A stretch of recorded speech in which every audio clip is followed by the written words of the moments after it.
Bom dia a todos, o meu nome é Daniela Ferreira, estou aqui a convite da Associação de Yoga Integral de Portugal, pela minha mestre Swamini Tara, Beatriz Cachi. Estou aqui para compartilhar convosco o resultado do meu trabalho de investigação científica depois de ter feito o Masters de Yoga Integral de Portugal, portanto este foi o meu trabalho de Masters.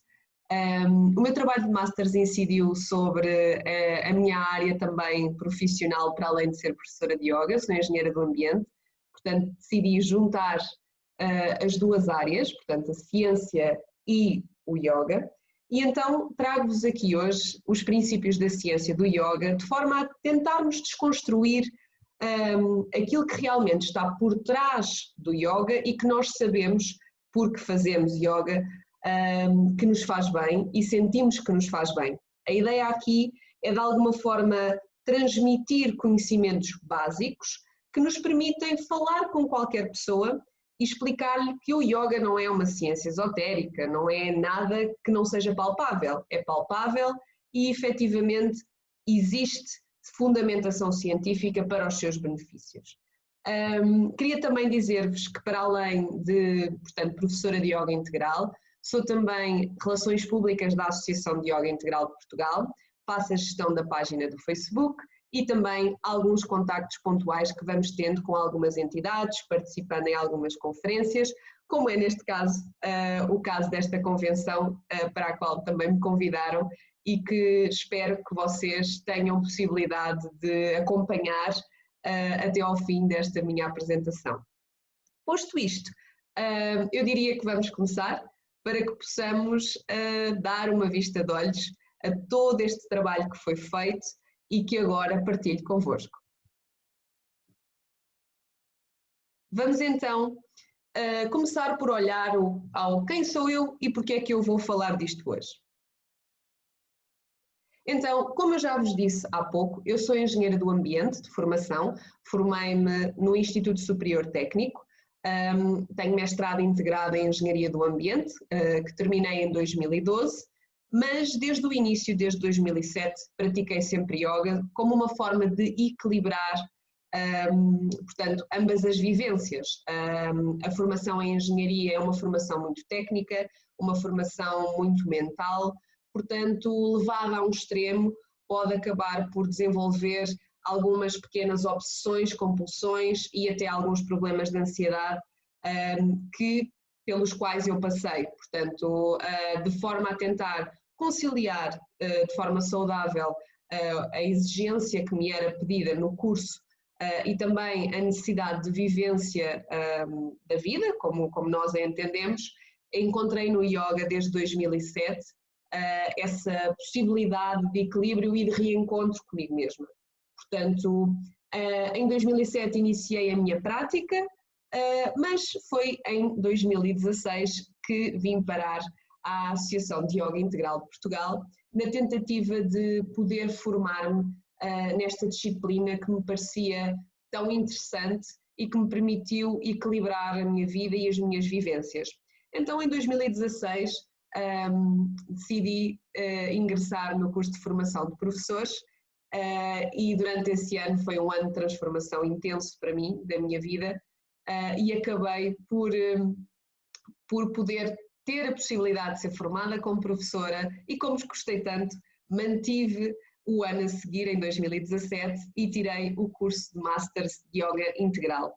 O trabalho de Masters final foi este que vos trago hoje, a ciência do yoga. Hoje trago-vos os princípios da ciência para que nós possamos olhar de uma forma mais leve e de forma mais resumida para este assunto, para que possamos ficar já com uma ideia de tudo aquilo que é tão denso, mas ao mesmo tempo de uma forma leve, que nos vai fazer lembrar das próximas vezes que estivermos a praticar.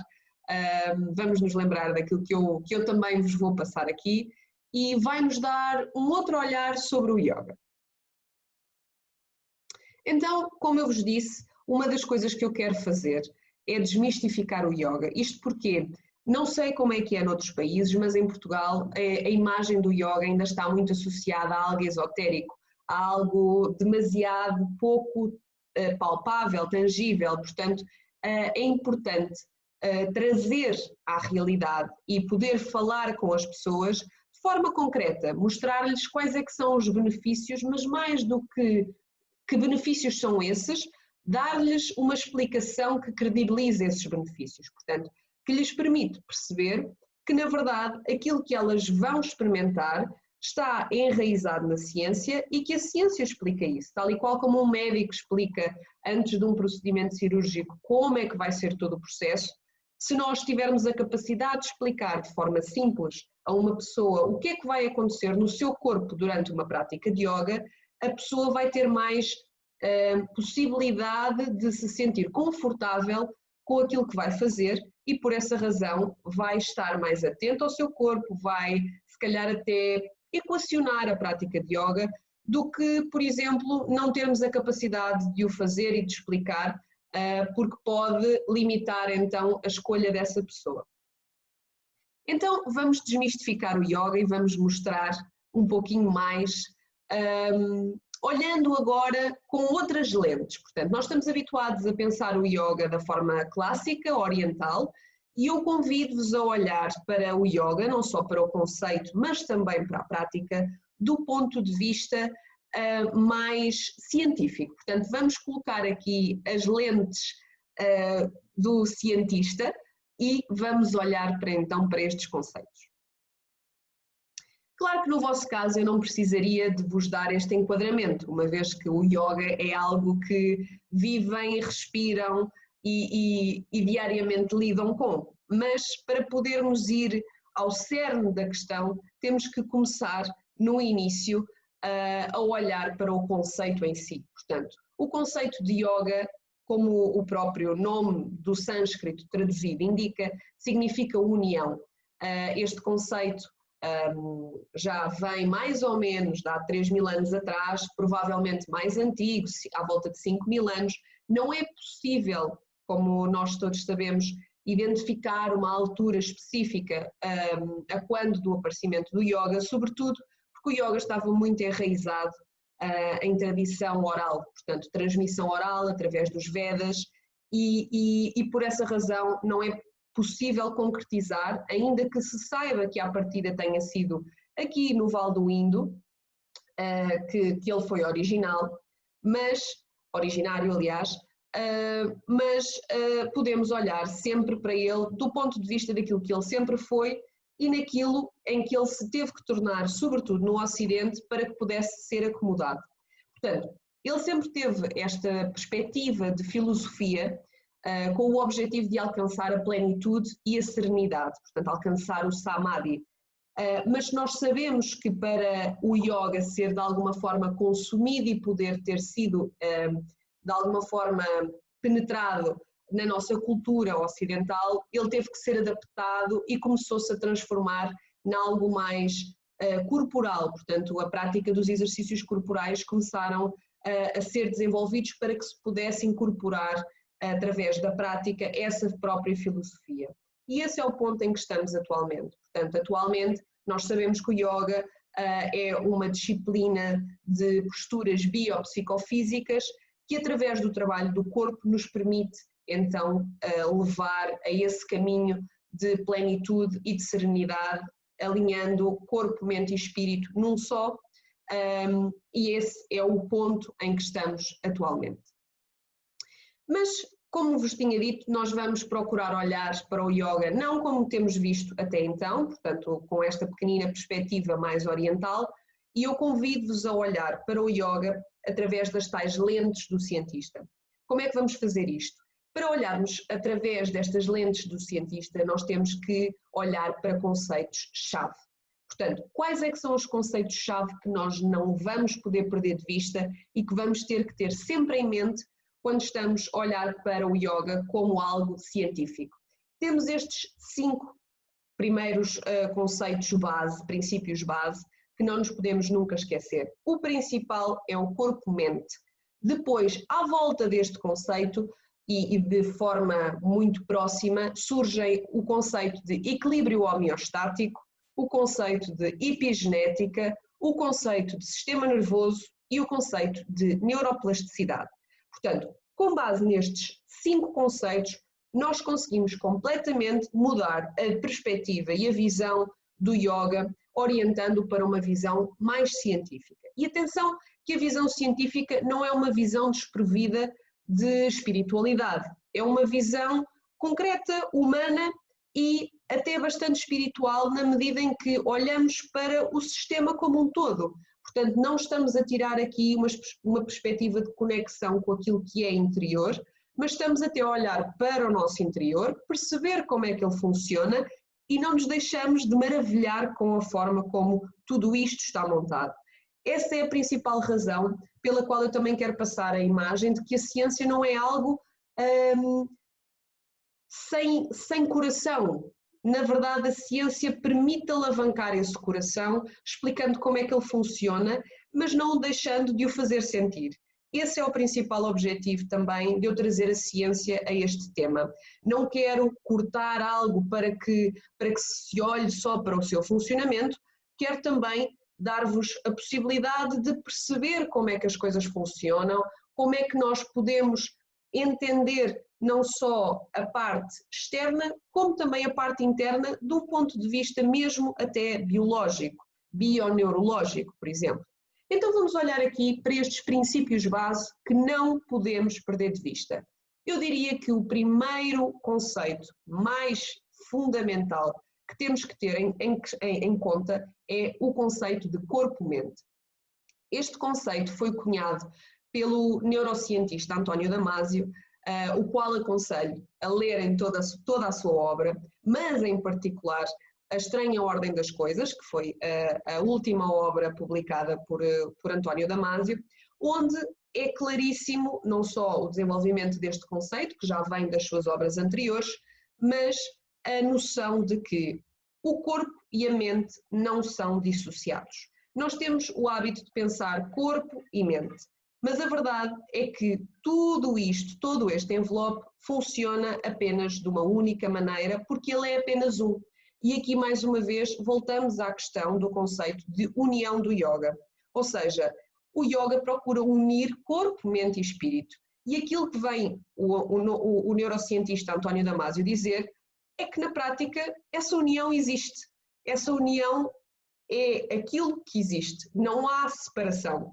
E é por essa razão que nós sabemos que quando estamos mais cansados mentalmente, o corpo também se cansa. Ou quando estamos mais enérgicos, mais claros mentais, o corpo também se expande e está mais disponível para a vida.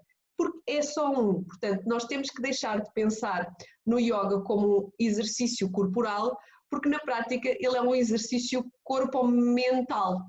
Portanto, temos que perceber que tudo aquilo que vai acontecer e que praticamos no yoga acontece neste tal invólucro que vamos passar a chamar corpo-mente, porque ele, na prática, é a junção destas duas coisas que nós falamos de forma dissociada, mas que concretamente e cientificamente são, e está provado, que é apenas um.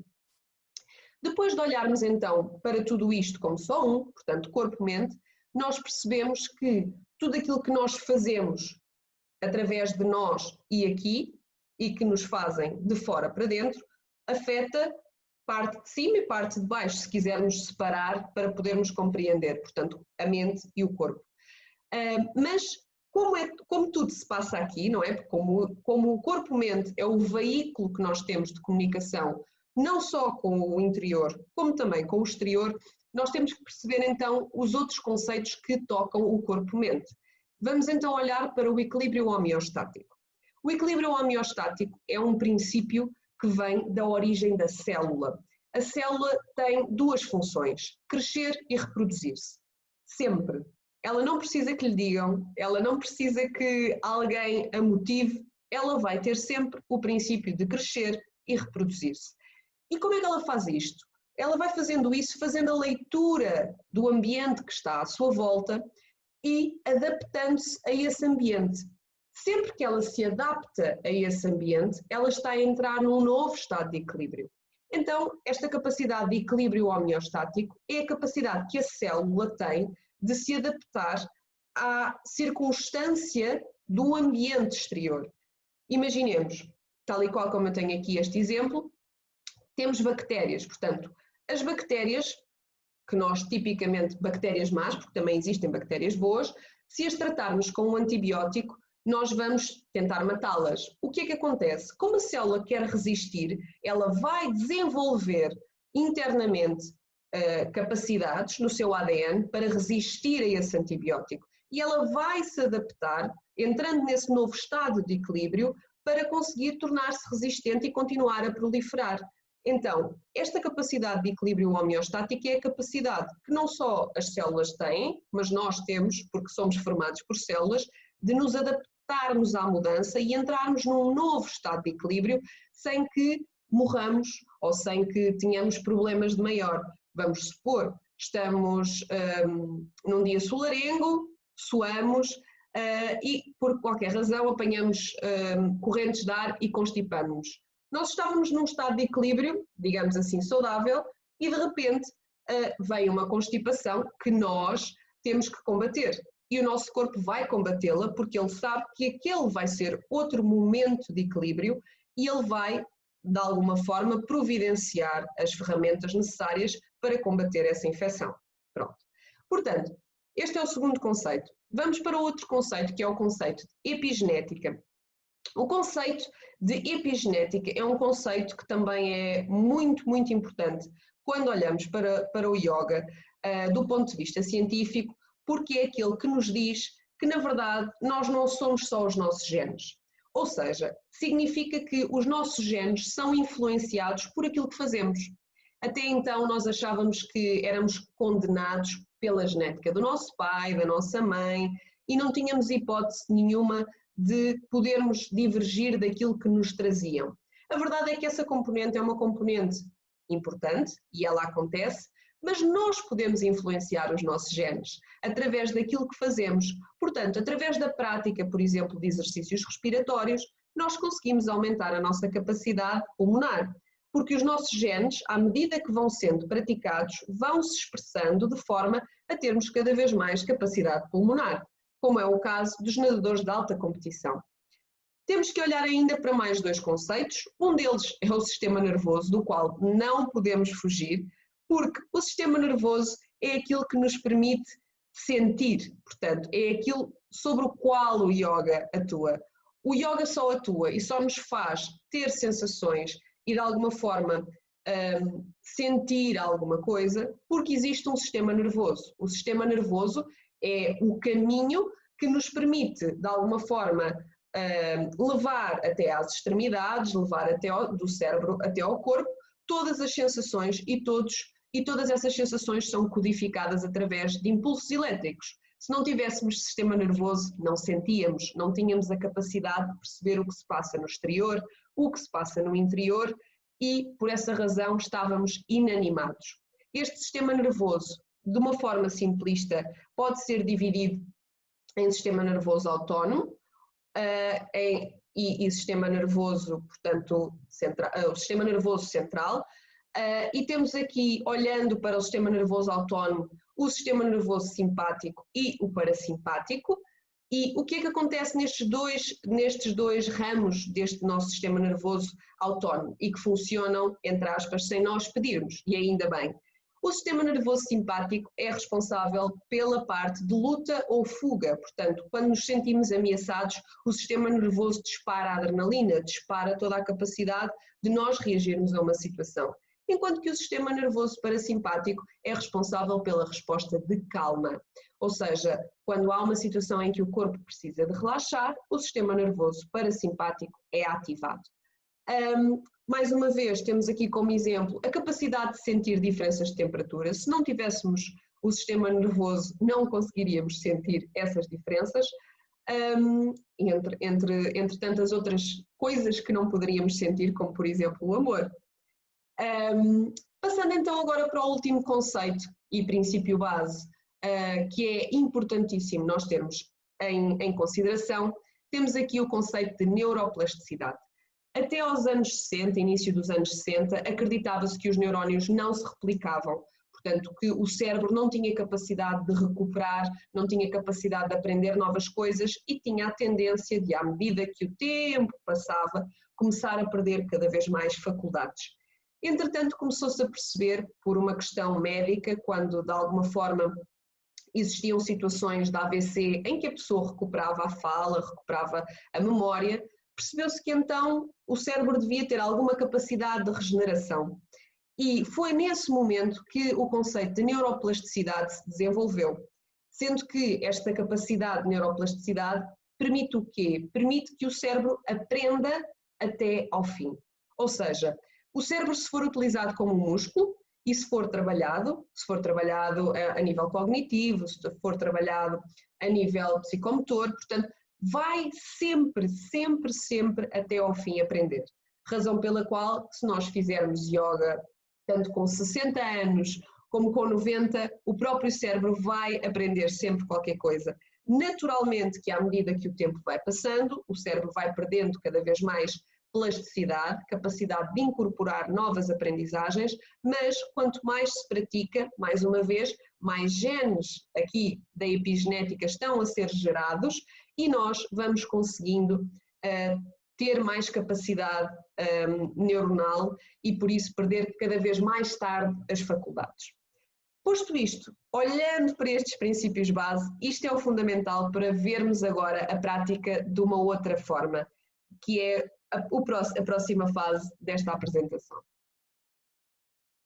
Então, de forma muito simplista, e vocês já sabem de todo isto, a constituição básica de uma aula de yoga passa por 3 partes. Temos a parte do pranayama, da respiração consciente, temos a parte dos asanas, a parte dos movimentos e das posturas biopsicofísicas e a parte do relaxamento, que permite a integração e recuperação do corpo-mente. Vamos então passar por estas partes todas e vamos ver a ciência de cada uma delas. O que é que está por trás dos efeitos que nós sentimos no pranayama? O que é que está por trás dos efeitos que nós sentimos nos asanas? E o que é que está por trás dos efeitos que sentimos no próprio relaxamento? E vamos olhar então para estas 3 partes do ponto de vista científico. Então, vamos olhar para a ciência da respiração. Na prática, respirar é um processo involuntário, portanto, nós não temos que pensar para respirar. E ainda bem, porque senão tínhamos mais uma coisa na nossa lista para pensar, tenho que respirar. Ia ser difícil. Portanto, este processo involuntário permite ao corpo a obtenção de oxigênio que se converte em energia e alimenta as nossas células. Sem a respiração, as nossas células não podiam fazer aquilo que elas sabem fazer de melhor, que é crescer e reproduzir-se. E nós não podíamos crescer como um corpo, portanto, não nos podíamos desenvolver. Respirar é fundamental. Sem respiração, nada funciona. Por essa razão, o que acontece é que no pranayama, nós fazemos aqui damos uma força adicional a este processo que é tão fundamental para o nosso bem-estar e para o funcionamento básico do nosso corpo. Nós tornamos este processo um processo voluntário. Portanto, somos nós que controlamos a respiração. E podemos controlar a respiração através do ritmo, através da frequência e através da profundidade, fazendo uma respiração baixa, uma respiração média, alta ou intercostal. Então, porquê é que respirar conscientemente funciona? Porque a respiração está diretamente ligada ao nosso sistema nervoso periférico ou autónomo e, por essa razão, quando modificamos a nossa respiração, estamos a modificar a nossa resposta nervosa. Portanto, é como se, ao respirar, estivéssemos a fazer uma massagem ao nosso sistema nervoso. Porquê? Porque ao massajar o nosso sistema nervoso, nós estamos a alterar os nossos estados emocionais. Da mesma maneira que sentimos que uma respiração mais longa e profunda acalma e estimula o sistema nervoso parasimpático, também sabemos que quando estamos muito acelerados e com uma respiração clavicular, superficial, estamos muito ativos e por essa razão o nosso sistema nervoso simpático, que é responsável pela resposta de luta ou fuga, está-nos a desencadear uma resposta de stress que nós precisamos para irmos ao combate. Então, o que acontece, como vos tinha dito, é que o pranayama, ou seja, as respirações conscientes, massajam diretamente o sistema nervoso, interagindo com ele e modificando. Portanto, quanto maior a prática, à medida que vamos respirando cada vez mais conscientemente, estamos a solicitar cada vez mais músculos e os músculos estão a aprender a respirar dessa forma. E por isso essa informação vai ser passada aos nossos genes. Daí que nós consigamos ver, e existem estudos que apontam nesse sentido, que após práticas de anos de yoga, as próprias pessoas desenvolvem nos seus genes respirações ou possibilidade de respirar de forma mais calma, os pulmões alargam, a capacidade respiratória aumenta, exatamente porque houve esta prática, os músculos foram solicitados, ficaram com essa informação na sua memória muscular e por isso vão integrando dentro do seu próprio corpo. Então, os nossos genes efetivamente modificam-se e atualizam a sua resposta para uma resposta de maior calma perante situações de stress. Ou seja, à medida que vamos trabalhando o pranayama, tornamos-nos mais calmos na reação às emoções, na reação às situações de stress e podemos efetivamente, de uma forma prática e pragmática, passar e transmitir essa genética às gerações seguintes. Então, para além disso, nós sabemos que uma melhor oxigenação garante uma menor resposta inflamatória, ou seja, o corpo-mente fica mais disponível para que os órgãos cumpram as suas funções, porque têm energia à sua disposição. Então fica tudo mais fácil. Respirar torna tudo mais fácil. Pensar, mover, criar, recuperar de doenças. Porquê? Porque promove um melhor equilíbrio homeostático. As células têm algo que precisam, que é o oxigênio, para poderem fazer as suas funções. Se estivermos a falar de células que sejam células do sistema imunitário, que permitem combater doenças, o facto de elas terem oxigênio à sua disposição tem a sua energia que lhes permite depois então fazer as suas funções. É como nós, se estivermos com fome, temos dificuldade em fazer as tarefas que nos dão, mas se nos alimentarmos antes de fazermos as tarefas, sentimos-nos com energia e conseguimos de alguma forma, de forma saudável, realizar essas tarefas. A energia das células é dada através do oxigênio, porque o oxigênio entra na reação química que faz com que as células possam produzir energia. Sem oxigênio, sem respiração, a célula fica mole, digamos assim. Então, o corpo-mente encontra mais facilmente o seu novo estado de equilíbrio, respirando, portanto, fazendo essas respirações conscientes. Quanto mais vezes se praticar a respiração consciente, maior a relação da aprendizagem do cérebro e estes movimentos vão surgir de forma automática, vamos integrando estes movimentos em momentos de maior ansiedade. Vamos aprender a reagir em momentos de maior ansiedade com mais calma. Então agora vamos olhar para a parte dos asanas. Vamos então olhar para a ciência do movimento. O que é que está por trás dos benefícios que nós sentimos quando fazemos então estes asanas? Então, como vimos, todos temos um corpo-mente e é através dele que interagimos com o mundo. Portanto, o corpo foi feito para mexer. E se o corpo não se mexe, o corpo fica rígido, fica tenso e ele inflama. Não funciona de forma saudável. Então, o que é que existe de tão importante dentro do corpo que o faça ter essa necessidade de se movimentar? É aquilo que nós esquecemos que temos, mas que é aquilo que nos permite movimentar de todas as formas e feitios, que é a nossa coluna vertebral. A nossa coluna vertebral protege e está diretamente ligada ao nosso sistema nervoso. Como podemos ver, todos estes pequeninos fios, digamos assim, são o nosso sistema nervoso, que está diretamente ligado a vários órgãos. Portanto, aqui em cima temos ligado às nossas glândulas salivares, nesta zona mais ligada à nossa traqueia e aqui à nossa entrada dos pulmões, na zona mais central ligada ao nosso coração e assim sucessivamente. Portanto, tudo o que nós temos, digamos, por trás da coluna está ligado diretamente a ela através do sistema nervoso e interage diretamente através do sistema nervoso. Porquê que a coluna vertebral é tão importante? Porque ela protege, lá está, o sistema nervoso de danos, portanto, e permite o comando dos órgãos internos.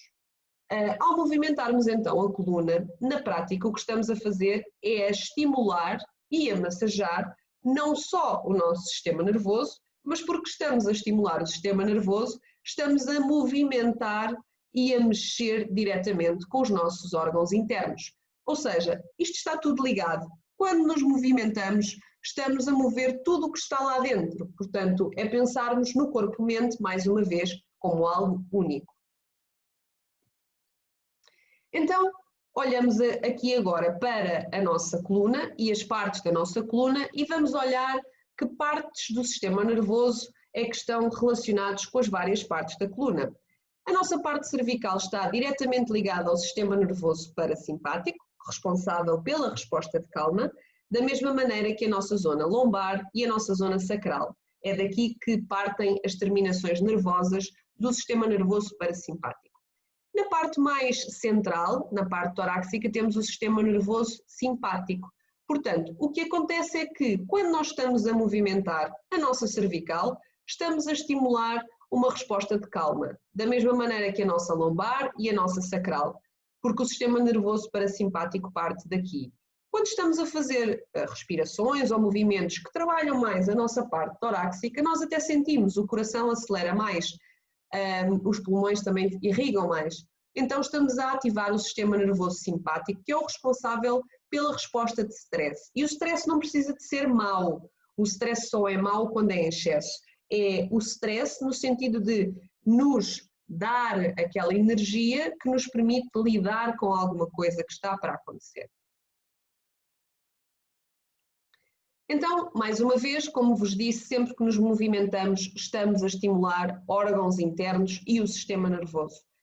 Ao fazermos isso no yoga, estamos a trabalhar a parte dos asanas e, por essa razão, uma aula de yoga deve massajar toda a coluna, como nós vimos há pouco, para conseguirmos este equilíbrio entre sistema nervoso simpático e sistema nervoso parasimpático, para que nós possamos ter um equilíbrio e uma resposta adequada em cada uma das situações. Nós precisamos de estar ativos quando precisamos de responder a situações imediatas e precisamos de estar calmos para lidar com situações mais complexas. Por isso é importante que a resposta do sistema nervoso parasimpático e do simpático funcione de forma saudável. É importante também saber que eles funcionam como um botão de on-off. Quando o sistema nervoso parasimpático está ativo, o sistema nervoso simpático não está. Por essa razão, quando estamos com uma resposta de calma, a resposta de stress está mais inativada. E o mesmo acontece ao contrário. Por isso, quando o yoga trabalha mais e está preparado e está desenhado para estimular mais o sistema nervoso parasimpático, faz com que nós, no final, tenhamos uma resposta de relaxamento e de maior calma. Então, uma aula balanceada, bem balanceada, deve ter 7 tipos de posturas. Uma flexão lateral, torção, anteflexão, retroflexão, muscular, equilíbrio e uma invertida. Exatamente para que nós possamos trabalhar o corpo como um todo, trabalhar a coluna vertebral como um todo e não deixar nada de fora, para estimularmos o sistema nervoso da melhor forma e fazer com que ele esteja saudável. Temos aqui alguns exemplos, como nós conhecemos da nossa prática, dessas posturas. Mas estamos quase a chegar também aqui ao fim e por essa razão, quando nos movimentamos, a seguir temos que parar. Exatamente porque sabemos que o universo é feito de equilíbrios e que uma grande agitação deve seguir-se uma diminuição da agitação para que tudo possa funcionar de forma harmónica. Então vamos agora olhar para a ciência da paragem, ou seja, para a ciência do relaxamento. Então, como eu vos disse, depois de nos movimentarmos é preciso saber parar. Porquê? Porque para os músculos continuarem a funcionar bem, qualquer que seja o músculo, eles precisam de relaxar e voltar à sua forma natural e ao seu comprimento. Portanto, todos os músculos que foram solicitados agora precisam de relaxar, portanto, precisam de se reduzir a sua tensão muscular, reduzir a acumulação de ácido lático nos músculos e permitir o realinhamento das próprias fibras musculares. Portanto, estivemos em tensão e agora é a altura deles poderem relaxar.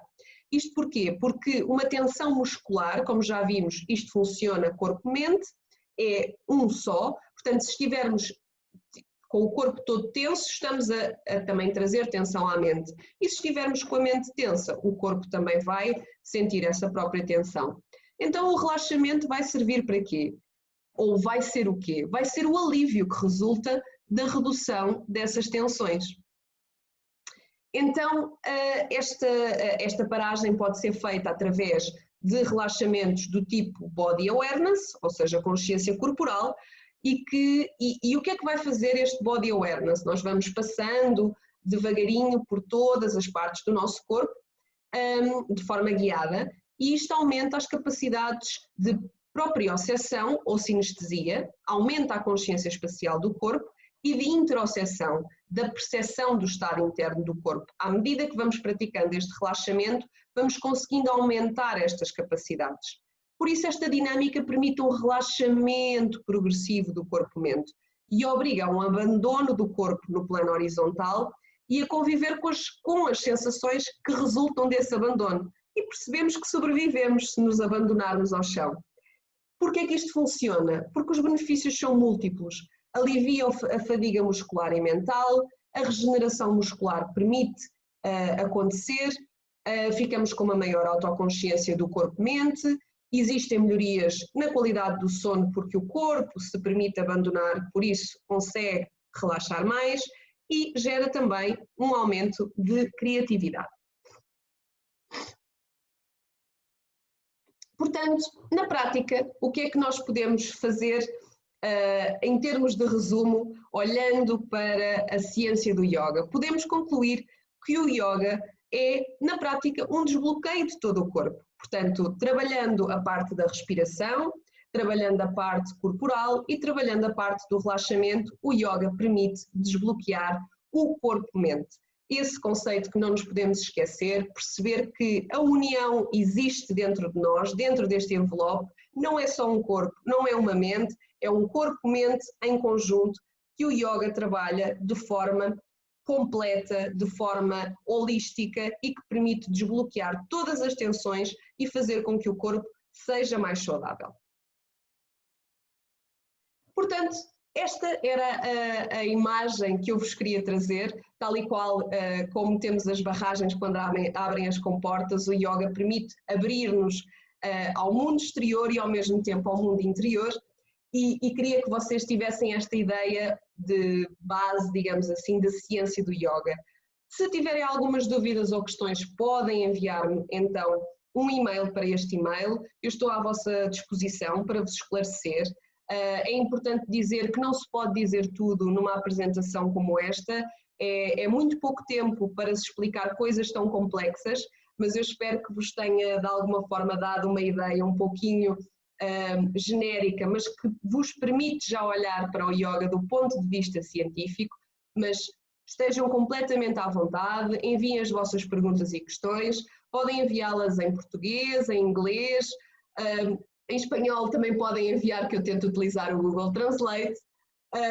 Estejam à vontade, eu estou disponível para vos explicar tudo. Se quiserem também o trabalho original, tenho a certeza que não há qualquer questão, eu posso partilhar convosco. E posto isto, queria-vos agradecer por terem estado desse lado, por terem acompanhado esta sessão. Espero muito sinceramente que possa ter sido útil, que vos possa dar uma ideia do que a ciência por trás do yoga é, e lembrar-vos também que podem sempre consultar vários sites de artigos científicos. Um deles, que é o meu preferido, é o Science Direct. Podem pesquisar pela keyword yoga e perceber a quantidade enorme de artigos científicos que já existem sobre yoga, sobre os seus benefícios e sobre tudo aquilo que nós falámos, às vezes com uma linguagem um bocadinho mais complicada, mas se tiverem interesse em algum artigo, por favor, comuniquem-me, eu depois tento fazer-vos chegar esse artigo. Os artigos normalmente são pagos, mas eu vou tentar aceder a eles, uma vez que ainda tenho ligações diretas com o técnico, portanto tenho a possibilidade, como trabalhei em investigação científica, tenho a possibilidade de ter acesso a esse repositório. Portanto, digam-me qual é o artigo que vocês querem e eu tento fornecer-vos esse artigo. Portanto, fico à vossa completa disposição. Espero genuinamente que tenham gostado desta apresentação e deixo-vos agora os contactos aqui da Associação de Yoga Integral de Portugal. Tem aqui o nosso site e também tem o nosso Facebook, que, como eu já vos disse, é alimentado por mim em termos de conteúdos. Podem consultar todo o nosso trabalho nestas duas plataformas e sempre que tenham alguma questão, alguma dúvida, podem contactar-me diretamente. Se tiverem alguma ideia também, por favor, contactem-nos diretamente para que possamos juntos trabalhar. Estamos numa era que nos vai permitir juntar cada vez mais as várias partes do mundo, portanto, hoje em dia torna-se cada vez mais fácil chegarmos à Argentina, chegarmos a Londres, chegarmos à África do Sul. Temos essa possibilidade e exatamente por termos essa possibilidade, eu acredito que nós vamos começar a construir, se não estamos já a construir um mundo melhor, um mundo mais global, onde a individualidade de cada um possa contribuir para um bem maior e para que todos os seres, sem exceção, possam encontrar aquilo que nós mais precisamos, que é a paz. Obrigada.